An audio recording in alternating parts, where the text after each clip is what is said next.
Today in New York, the prosecution and the defense are giving closing arguments in Letitia James' civil lawsuit against Donald Trump, his family, and his company.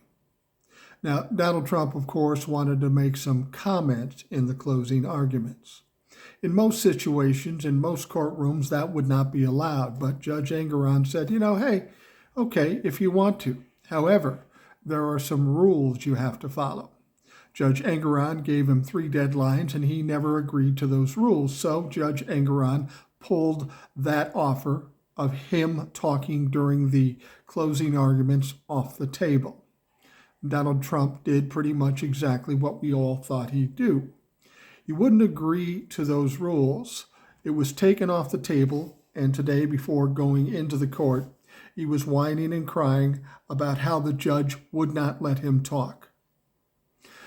Like I said, in most court cases with most normal people, that option would not be there. Engoron offered the option, but said there were some rules. And do you know what those rules were?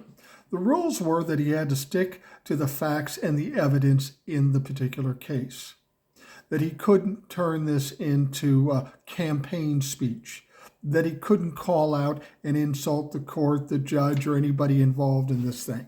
Those were the only rules. Pretty easy to follow.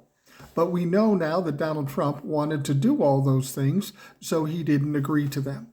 And now he's complaining he's not being treated fairly.